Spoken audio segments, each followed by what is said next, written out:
फार्मूले लगेंगे। तो पहला फार्मूला दर्पण सूत्र, क्या? दर्पण सूत्र क्या होता है? 1/f बराबर 1/v प्लस 1/u होता है, ठीक है। फिर लेंस का सूत्र होगा किसके लिए? फोकस दूरी के लिए, लेंस सूत्र, ठीक है। 1/f equal to 1/v minus 1/u। आवर्धन का क्या होगा?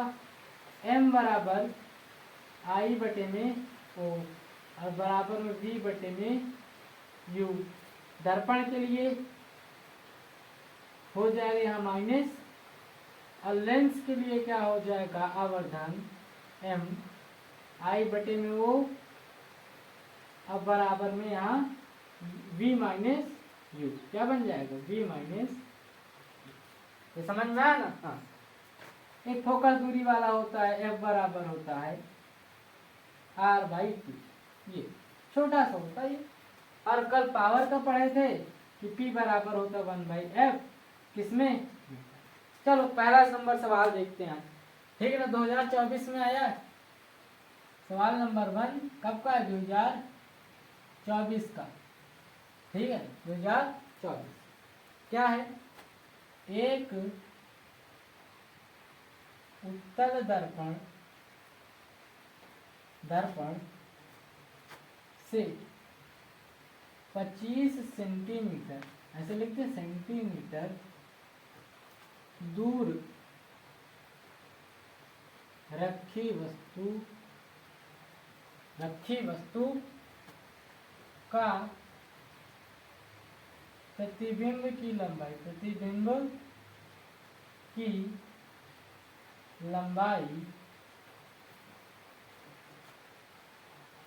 वस्तु की लंबाई से आधी है, ठीक है। पूछ क्या रहा है? दर्पण द्वारा बना प्रतिबिंब, दर्पण द्वारा बना प्रतिबिंब, और दूसरी चीज भी ये पूछ रहा है, दूसरी क्या पूछ रहा है कि दर्पण की फोकस दूरी f का मान बताना है, कि इस उत्तल दर्पण की फोकस दूरी का मान, ठीक है। चलो देखते हैं गिवन क्या है, आगे हम क्या लिखते हैं? गिवन क्या है? एक उत्तल दर्पण है जो वस्तु इतनी दूर पे रखी है, माने वस्तु का मान क्या है? v का मान क्या है? u का मान क्या दे रखा है? 25 सेंटीमीटर दूर रखी वस्तु, माने वस्तु की दूरी कितनी है? 25। ऐसे समझो, तो मान लो ये दर्पण है, कौन सा दर्पण? उत्तल दर्पण, ठीक। हालांकि हम यहाँ पे थोड़ा सा गलत बन गया, ऐसे बनाना ताकि वस्तु इधर रखी है। उत्तल दर्पण हो गया। क्या? इस दर्पण से 25 सेंटीमीटर, कितना? 25 सेंटीमीटर दूर कोई वस्तु रखी है, तो वस्तु की दूरी कितनी होगी? 25 सेंटीमीटर। u बराबर हो गया 25। लेकिन हमने क्या बताया था? u का मान सदैव ऋणात्मक लो। सवाल वाले ने भले लिखा हो या ना लिखा, लेकिन तुम माइनस लो, ठीक है। दो चीज पूछ रहा है, कह रहा है प्रतिबिंब और कह रहा है फोकस दूरी, और क्या दिया है? कह रहा है जो प्रतिबिंब है ना वो आधा है। प्रतिबिंब क्या है? आधा है, माने वस्तु की लंबाई से या वस्तु की दूरी से आधी दूरी पे बन रहा है, वस्तु की दूरी से आधी दूरी पे बन रहा है ना। हाँ। तो हम क्या कह सकते हैं कि अगर वस्तु की दूरी u है, आधी दूरी पे बन रहा है, माने बटे में 2, माने जो u का मान उसके बटे में 2 कर दो, आधी है ना, आधी दूरी पे बन रहा है प्रतिबिंब, समझा? तो या ऐसे समझो, अगर ये समझ में नहीं आ रहा है, क्या समझो? आवर्धन को ले लो। कह रहा है कि प्रतिबिंब की लंबाई जो है वस्तु की लंबाई से आधी है। कितनी है? आधी है। अगर इस कंडीशन में हम आवर्धन निकालें कि मान लो प्रतिबिंब 1 है, कितना है? 1 है, तो वस्तु कितनी हो जाएगी? 2, क्योंकि कह रहा है अगर वस्तु एक है तो आधी हो जाता है प्रतिबिंब। क्या कह रहा है, अगर वस्तु एक है तो प्रतिबिंब बन के कितना आएगा, आधा। कितना आएगा, आधा, इतना। ठीक है। वैसे अगर प्रतिबिंब एक है तो वस्तु दृढ़ बन जाएगी, कट बन जाएगी। समझ में आ रहा है। यहाँ पे ये क्या हो गया, प्रतिबिंब, और ये हो गया वस्तु। अब ये बताओ प्रतिबिंब और बटे में वस्तु क्या होता है, प्रतिबिंब बटे में वस्तु आवर्धन होता है। माने ये जो चीज दे रखी, जो लिख रखा है कि प्रतिबिंब की लंबाई माने v वस्तु की लंबाई से आधी है। कितनी है, आधी। तो अगर हम वस्तु को, प्रतिबिंब को एक ले रहे हैं, कितना, एक। अभी समझो अगर आधी हम प्रतिबिंब ले रहे हैं तो इससे मिलेगा क्या, एक वस्तु। इसका मतलब क्या होगा कि एक वस्तु आधा है प्रतिबिंब, एक है वस्तु आधा है प्रतिबिंब। ठीक है। लेकिन हम एक अगर प्रतिबिंब ले रहे हैं तो इधर दुई वस्तु होनी चाहिए। अगर हम एक प्रतिबिंब ले रहे हैं तो इधर दुई वस्तु होनी चाहिए। समझ में आ रहा है। ये समझ में आया ना। अगर हम यहाँ से इसका दोनों का अनुपात निकालें, कौन सा, m बराबर वाला, तो निकल के क्या आएगा, एक वस्तु है एक और दो वस्तु है दो। आवर्धन का मान क्या निकल के आए, ये। ठीक है, 1/2 आधी है ना। हाँ, तो m का मान क्या निकला यहाँ से, m बराबर 1/2। आवर्धन का मान क्या है, 1/2। अब हमसे दो चीजें पूछा है, दर्पण कहाँ, प्रतिबिंब कहाँ बनेगा दर्पण के आगे, और फोकस दूरी। फोकस दूरी को डायरेक्ट ये सूत्र होता है, ये वाला दर्पण के लिए। लेकिन इसमें हमको एक चीज की कमी दिख रही, v की। किसकी, v की। u तो पता है, v पता चल जाएगा, मिल जाएगा। तो आवर्धन बराबर क्या होता है, v/u, लेकिन माइनस का। ठीक है। m का मान क्या दे रखा है, 1/2। ये 1/2 इधर रख दो।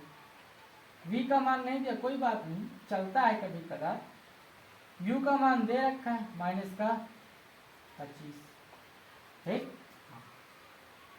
अब ये माइनस से माइनस खत्म हो जाएगा, समझा तो का, जी इधर चला है, इधर इधर, तो बन जाएगा 25/2 बराबर v, बराबर में v हो गया। समझा तो ना। हाँ, तो v का मान कितना आ जाएगा, 25/2, और इसको काट दोगे तो 12.5 आ जाएगा। कितना आ जाएगा, 12.5 सेंटीमीटर। इसमें सेंटीमीटर। ये बात समझ में आई, क्यों आ रही है। हाँ, आने भी चाहिए, कल क्या क्लास देखो तो ये समझ में आ रहा होगा। समझ रहे हो ना। m का मान दे रखा था, क्योंकि ये कह रहा था आधी है वस्तु, तो m हो गया ये। क्योंकि प्रतिबिंब के मुकाबले, वस्तु के मुकाबले प्रतिबिंब कैसा था, आधा था, इसलिए आवर्धन कितना हो गया, 1/2। और हमने इस सूत्र में रखकर यहाँ से v का मान निकाला।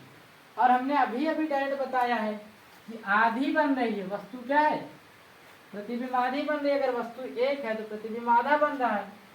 तो वस्तु का मान कितना है, 25 है, और आधी बन रही, इसलिए 2 से भाग दे दो, यही v हो जाएगा। हमने बताया था कि नहीं, हाँ। और वही मान ये यहाँ निकला, बस इसको भाग दे दो, ये भी बन जाएगा 12.5 = v। वही है, कॉन्सेप्ट एक ही है। ठीक है ना। जो कॉन्सेप्ट हमने बताया वही लगेगा। फार्मूले के हिसाब से आ गया और कॉन्सेप्ट के हिसाब से आ गया कि अगर वस्तु इतनी है तो कह रहा है लंबाई जो है या दूरी जो है प्रतिबिंब की, वो क्या है, आधी है इससे, वस्तु से। तो वस्तु ये थी, इससे आधी करेंगे तो भी निकला, सिंपल सा। ठीक है। हाँ, अब दूसरी चीज क्या पूछ रहा है, देखो ध्यान से, f का मान। अब तो एकदम सिंपल है, अब तुम ही लोग करके दिखा सकते हो कि 1/f = 1/v + 1/u, यही होता है। f का मान निकालना है, v का मान क्या निकला है, 12.5 1/12.5 प्लस u का मान कितना है, u का मान माइनस का 25, 1 बाई माइनस का 25, 1 बाई एफ हो जाएगा इक्वल टू 1 बाई 12.5 प्लस, अब ये माइनस यहाँ आ जाएगा, ये बन गया माइनस 1/25। आवाज है ना समझ में? हाँ। अब देखो ध्यान से, बड़े प्यार से देखो, अगर तुम इसका और इसका लासा लोगे, क्या लोगे, लासा, क्या आएगा तुम लोग बताओ। ये इसका 2 गुना है, अरे 12.5 का 2 गुना करोगे तो 25 आता है, और लासा क्या होता है, सबसे छुटकौना या बड़कौना कटने वाला, तो 25 हो जाएगा इसका लासा, क्या हो गया 25 लासा हो गया। ठीक है, इधर चला जाएगा, इससे इसमें भाग दोगे 2 बार जाएगा ना, अब भिन्न तो आवेगा चाहिए तुमका। ठीक है, तो 1 बाई एफ इक्वल टू क्या हो जाएगा 1 बाई एफ 25, अब पलट दोगे एफ का मान क्या निकल के आएगा, ये भी पलट जाएगा 25, क्या निकल के आएगा 25। अब यहाँ देख लेना उत्तल है, क्या है उत्तल दर्पण है ना, तो उत्तल का एफ प्लस का होता है तो बात सही है, अवतल होता तो माइनस का आता। क्लियर है ना, इतनी बात समझ में आ रही, बहुत इजी क्वेश्चन था।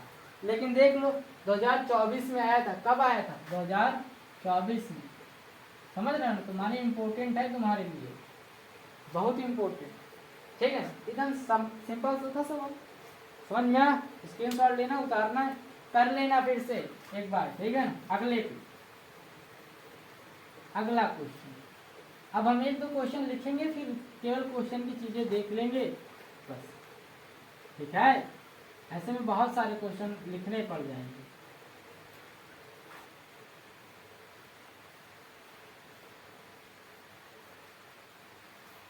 चलो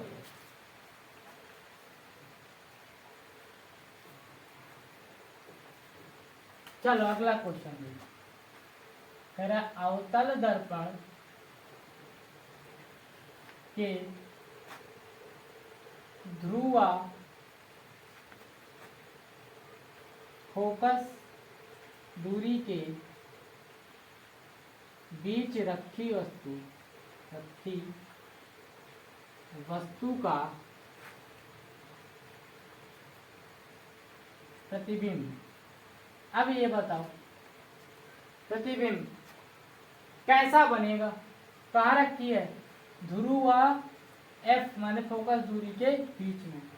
तो हमने क्या बताया था, जब P और F के बीच में कोई वस्तु होगा, F और P के बीच में वस्तु होगा, कंडीशन याद है कि नहीं, F और P के बीच में होगा, तो ये फोकस नहीं कर पाएगा क्योंकि फोकस के अंदर है। कहाँ है, फोकस के अंदर है, तो फोकस नहीं कर पाएगा, इसलिए ये ऊपर देखेगा। कहाँ देखेगा, ऊपर। तो प्रतिबिंब दर्पण के अंदर बन जाए, कहाँ बन जाए, अंदर। ठीक है ना, तो जस के यहाँ आएगा मतलब आभासी प्रतिबिंब पढ़ाए ना, इन दोनों के बीच में क्या होगा, आभासी, P और F के बीच में होगा तो आभासी प्रतिबिंब, और आभासी ही प्रतिबिंब क्या हो जाएगा, सीधा भी मिलेगा।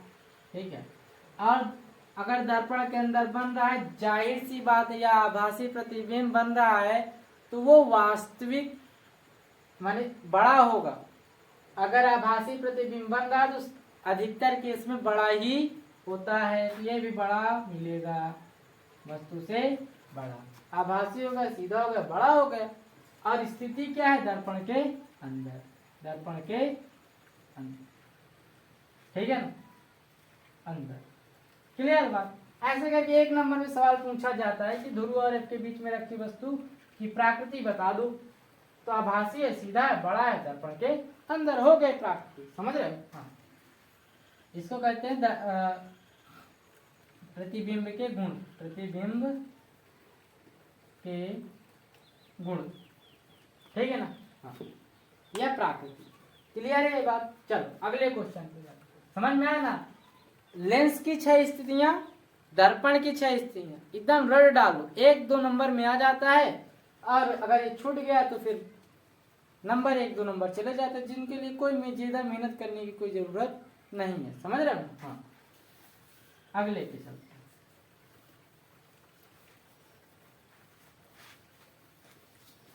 देखो टाइम लग रहा है, ठीक है ना। जहाँ कॉन्सेप्ट होता है, जहाँ मूल चीजें होती है जो पेपर में आती हैं, उसमें टाइम अवश्य लगता है। यहाँ टाइम तुम दे दोगे, पेपर में तुमको करने में टाइम नहीं लगेगा, ये बात याद रखो, ठीक है। इस सवाल को देखो, कह क्या रहा है, एक लेंस है जिसमें 0.5 मीटर दूर रखी वस्तु का आभासी प्रतिबिंब बनता है और आवर्धन इतना है, कितना, इतना है, तो यह लेंस होगा। अब देखो ध्यान से, लेंस कौन सा है, दो कंडीशनों पर निर्भर करता है। पहली कंडीशन, आभासी लेंस कौन सा है, ये किस पर निर्भर करेगा कि आभासी है कि प्रतिबिंब वास्तविक है, वास्तविक, इस पर निर्भर करेगा। और फोकस दूरी पे निर्भर करेगा कि एफ कैसा है। अगर एफ जो है धनात्मक है तो उत्तल दर्पण, एफ जो है ऋणात्मक है तो अवतल दर्पण। पढ़ रखे हो, सारी चीजें याद होनी चाहिए, ठीक है। तो देखो यहाँ पे आभासी प्रतिबिंब है, तो ये चीज एक सही हो गई, एक चीज ये सही हो गई। अब देखो फोकस दूरी क्या है, फोकस दूरी क्या निकल के आती है, या सीधा सीधा ये समझो कि लेंस से इतनी मीटर दूर रखी है वस्तु, लेंस की फोकस दूरी निकाल लो। आवर्धन का मान ये दे रखा है, आवर्धन माने m बराबर कितना, 0.5, कितना 0.5।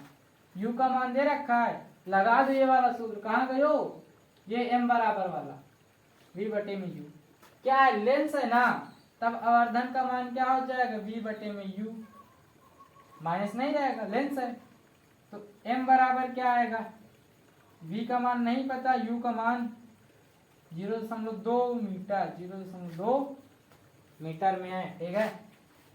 और इसका मान है 0.5, तो ये 0.2 आएगा, इधर गुणा कर लेगा, बचेगा इधर v, इसका इसमें गुणा करा देंगे तो आएगा 10, कितना आएगा 10, ठीक है। तो 0.10 आ जाएगा इक्वल टू v, यही होगा ना, हाँ, तो 5 10 2 के बाद दशमलव, तो v का मान क्या आ गया, 0.10 मीटर, क्योंकि v मीटर में था तो ये भी मीटर में आएगा, ठीक है। अब लगा दो फोकस दूरी, क्योंकि v और u पता चल गया, फोकस दूरी का सूत्र लगा दो, 1/f equal to 1/v minus 1/u। किसके लिए लगा है, लेंस के लिए, लेंस के लिए क्या होगा, ये लेंस के लिए ये वाला, ठीक है, यही बात ध्यान रखनी होती है। तो 1/f, v का मान कितना है 0.0 है ना, माइनस 1/u का मान कहाँ गयो, ये है ना। और यहाँ पे देखो गलती क्या हो गई, u का मान ऋणात्मक लेंगे, कैसा लेंगे, ऋणात्मक, तो यहाँ पे v का मान भी माइनस का है, कैसा आएगा, माइनस, ठीक, यहाँ माइनस का रख देंगे। और यहाँ पर भी v u का मान क्या लेंगे, माइनस का 0.2, दोनों का लासा लोगे तो लासा हो जाएगा 0.10, तो ये 5 बार जाएगा, 1 माइनस कितना आ जाएगा, 5 बार जाएगा, तो यहाँ आ जाएगा 5 equal to 1/f, 1/f equal to क्या आएगा, दशमलव हटाना है तो अच्छा आगे ये कर लो, 4 बचेगा, माइनस का 4 बटे में। अब सीधा सीधा ये समझ जाओ कि 0.10 आएगा, पलट दोगे f बराबर आ जाएगा 0.110 और बटे में 4, माइनस है, माइनस लगा दो, f का मान यहाँ पे कैसा दिखाई दे रहा है, माइनस, कैसा दिखाई दे रहा है, माइनस, सीधा f का मान माइनस है, आभासी भी और f का मान माइनस है, तो ये लेंस कौन हो जाएगा, अवतल लेंस, कौन सा लेंस, अवतल लेंस, समझ गए हो, हाँ। कौन सा लेंस होगा, उत्तर क्या हो जाएगा, अवतल लेंस, ठीक। अब तुम यहीं से देख के बता देते, यहीं से, कि आभासी प्रतिबिंब अधिकतर केस में कौन बनाता है, उत्तल लेंस, ठीक है ना। और यहाँ आवर्धन देखो बहुत कम है, इसलिए अवतल ही लेंस हो जाएगा, ठीक है ना, वास्तविक नहीं है और न प्लस के एफ आया है। अच्छा, अगर आभासी होता प्रतिबिंब और एफ प्लस का आता तब क्या हो जाता, तब ये जो लेंस है ना वो उत्तल हो जाता, क्या हो जाता, उत्तल लेंस। क्यों? क्योंकि एक कंडीशन होती है जब उत्तल लेंस भी आभासी के साथ साथ बड़ा और विपरीत दिशा का माने प्रतिबिंब बनाता, ठीक है, इधर ही समझा था। अरे ऐसी वाली ये वाली कंडीशन पढ़े हो कि नहीं, जब वस्तु को यहाँ रखा जाता था जिसका प्रतिबिंब ये यहाँ बनता था, कहाँ, ये यहाँ, समझ रहे हो ना, ये इसके पीछे ये यहाँ ऐसे बनता था। यही वाली स्थिति में आभासी भी है और बड़ा भी है, ठीक है ना। ये स्थिति यहाँ नहीं लगी, क्यों? अगर लगी होती तो एफ जो होता प्लस का आता, अगर ये एफ का मान प्लस का आ जाता तो ये लेंस हो जाता उत्तल लेंस, ठीक है ना। एक क्वेश्चन में देखो तुम्हारे बहुत सारे क्वेश्चन हम निकाल देते हैं, ठीक है ना। यहाँ कॉन्सेप्ट चलता है, कॉन्सेप्ट को ध्यान दो, समझ गए हो? हाँ, चलो आगे। कि उत्तल दर्पण के फोकस का सूत्र तथा दो उपयोग लिखो, लिखो, ठीक है ना। लिखने की बात कह रहा है उत्तल दर्पण के एफ का सूत्र माने फोकस दूरी का सूत्र बताओ और उत्तल दर्पण के दो उपयोग बताओ। ये 1 या 2 नंबर में सवाल अधिकतर बार पूछ लिया जाता है, ठीक है ना, समझिएगा ध्यान से, यहाँ सारी चीजें देख लेना। फोकस दूरी का सूत्र सीधा से यही होता है 1/f, चाहे उत्तल दर्पण हो चाहे जो 1/v + 1/u, ये तो याद होना चाहिए तुम लोग को, ठीक। अब इस दर्पण का उपयोग कहाँ कहाँ होता है? पहला नंबर, सबसे पहला इम्पोर्टेंट ही यहाँ बताया जाता है, ठीक है। गाड़ी देखियो ना, गाड़ी, उसके पीछे देखने के लिए एक लगा होता है, मान लो ये गाड़ी है और ऐसा शीशा पीछे की ओर लगा रहता है, यहाँ से व्यक्ति देखा करता है, ऐसे ड्राइवर यहाँ सीट पे बैठा है ऐसे और यहाँ देखा करता है, तो ये जो शीशा होता है ना ये उत्तल दर्पण होता है। कौन सा दर्पण होता है? उत्तल दर्पण, ताकि पीछे का दिखाई दे। पीछे के देखने के लिए उत्तल दर्पण का उपयोग किया जाता है। तो पीछे यहाँ से लिखो, गाड़ियों में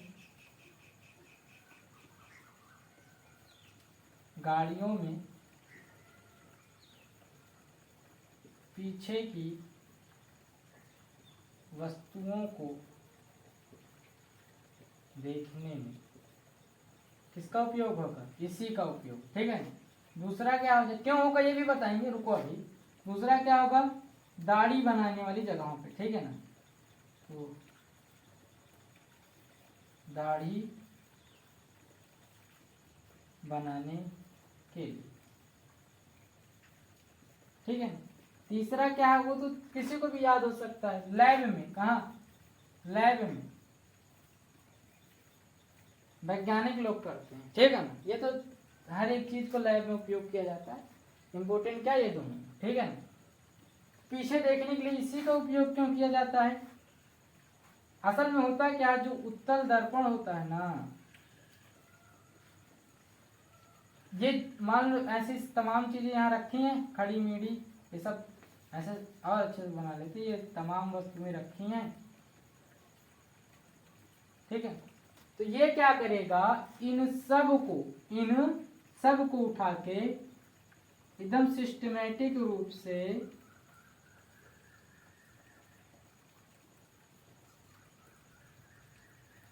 बना के तुमको प्रतिबिंब दे। क्या देख रहे हो, ये बहुत ज्यादा जगह में फैली थी, ये कम जगह में फैल गई, कम जगह में है, ज्यादा जगह में थी, ये कम जगह घेर रही है, बस इसीलिए उत्तल दर्पण का उपयोग करो।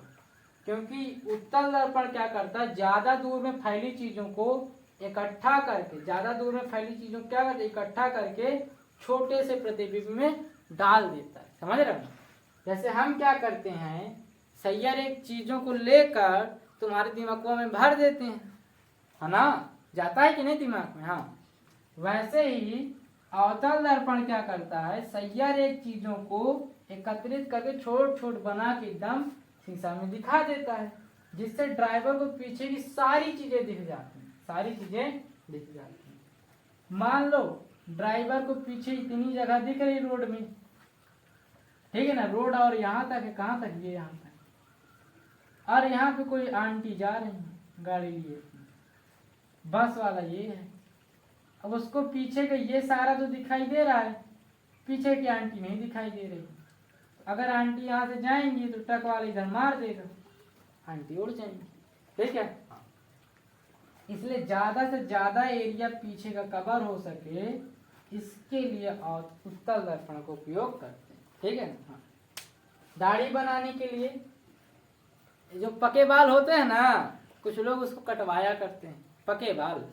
तो नौवा को इतने तो वो है नहीं कि गड़ो के आके उसमें एक एक बाल तुम्हारा निकालेगा, तो वो क्या करता है, इस दर्पण का उपयोग करता है उत्तल का, और उससे आसानी होती है दाढ़ियों को काटने में, क्योंकि वो बड़ा बना देता है, क्या बना, ठीक है। क्लियर है बात, समझ में आया। तो ये क्वेश्चन से 2-3 क्वेश्चन बन सकते, ठीक है।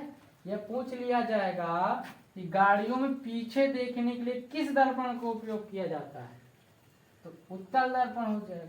या पूछ लेगा उत्तल दर्पण का उपयोग कहाँ किया जाता है, गाड़ियों में पीछे देखने। तो इतने क्वेश्चन बस करते हैं। कल से एक नया कोई अगला चैप्टर हम स्टार्ट करेंगे, ठीक है।